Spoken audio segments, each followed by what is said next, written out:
Dan Andrews is holding out to become the Teruo Nakamura of the COVID panic. The Japanese World War II soldier who didn't surrender until 29 years after the Japanese Imperial forces had lost the war and everyone else had long since got on with rebuilding the world. Andrews' press conference this week rehashed the same lines that helped him look like a fearless warrior last year, but now sound like Nakamura running out of the jungle waving a rusty bayonet and yelling, "Long live the Emperor." Let's go through some of his signature statements.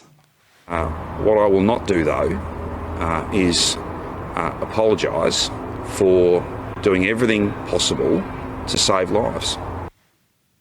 Dan Andrews' greatest skill, if it is such a thing, is to make a negative question sound like a humble inquiry into his formidable bravery and brilliance. He's also the master of the non sequitur. If he did everything possible to save lives, then of course he wouldn't need to apologise. To do so wouldn't make sense. But making sense isn't one of Dan's strong points. Vaccines work, and if you're not up to date, if you need your third or your fourth dose, or even if you've not yet got vaccinated, please talk to your GP. Please put your faith in science. Yeah, we'll put our faith in science, Dan. The science says the vaccines don't work. As the Daily Skeptic reported yesterday, quote, 2 doses of COVID-19 vaccine make you 44% more likely to be infected, a study from Oxford University has found, unquote. Even Dan himself caught COVID in March this year.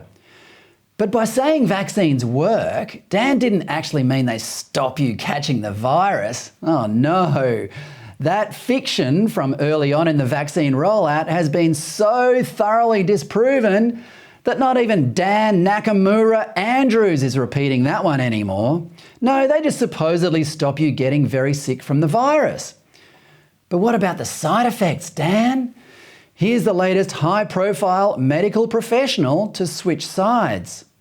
So I ordered a postmortem, and the postmortem findings shocked me. He had 2 severe narrowings in his arteries, which didn't make sense. I knew his medical history, I knew his cardiac status, everything. Thought, okay, sometimes these things happen, but it didn't make sense to me. A few months later, several bits of data started to emerge that suggested that the actual COVID mRNA vaccines increase coronary inflammation. That's Dr. Malhotra from the UK, and he is now calling for the immediate suspension of vaccines. He was, by the way, one of the first people in the UK to be vaccinated with the Pfizer vaccine. But while we're putting our faith in the science, as Andrews says we should, here are some findings from the peer-reviewed Vaccine Journal, which reviewed the data for the trials for the Pfizer and Moderna vaccines. It found Pfizer increased a person's risk of a serious adverse effect by 35% and Moderna by 6%.